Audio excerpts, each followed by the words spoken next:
السلام علیکم سمیر. سمیر شرازی. سمیر اوکے جی, میرے پاس سمیر لکھا ہے. سمیر شرازی. جی سمیر, آپ کا وقت شروع ہوتا ہے اب.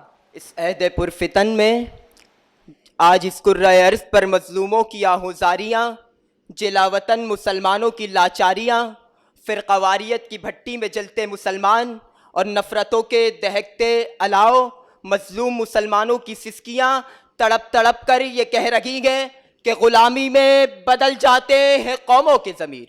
علی وقار, یہ حقیقت منوش شمس ہے. جب کسی قوم کے پیروں کو غلامی کی بیڑیاں جکڑتی ہیں تو وہ اپنا مقام و مرتبہ, تہذیب و تمدن, رنگ و نسل, یہاں تک کہ اپنے مذہب سے بھی دور ہونے لگتے ہیں اور اپنی مرکزیت کو بھولنے لگتے ہیں, اور ان کا ضمیر اس بات کو گوارا کر لیتا ہے کہ غلامی میں بدل جاتے ہیں قوموں کے ضمیر.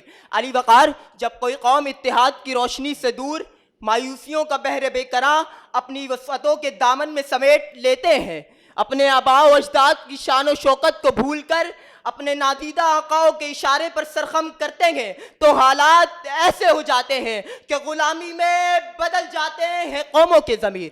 علی وقار, زندگی کے چراغ چاگے کتنے بجھے, غلامی میں بدل جاتے ہیں قوموں کے ضمیر. علی وقار, زندگی کے چراغ چاگے کتنے بجھے, ہمیں امریکہ کو راضی کرنا گئے, بھوک چاگے جتنے پھن پھیلائے, ہمیں دنیاوی طاقتوں کو راضی رکھنا گئے. ظلم ہو انتہاؤں پر سالار لشکر خاموش رہتا ہے کہ عہدہ بچا کے رکھنا ہے. علی وقار, بھوک چاہے جتنے پھن پھیلائے, ہمیں دنیاوی طاقتوں کو راضی رکھنا ہے. جب حالات ایسے ہو جائیں تو ہمیں اپنی صفوں میں نفاق کو برپا ہونے سے روکنا ہے کہ اہل اقتدار کے ضمیر بکے ہوئے ہیں. قوم غلامی پر رضامند ہوئی بیٹھی ہے تو مسلط ہوگی جاتے ہیں اہل کفار.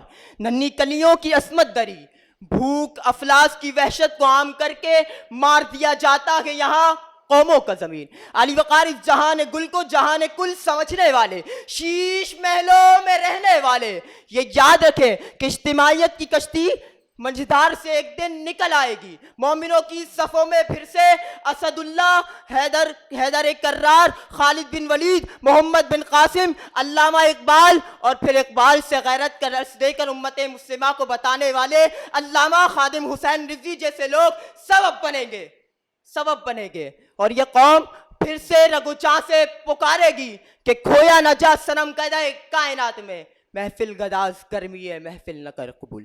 آپ کی سماعتوں کا بہت شکریہ.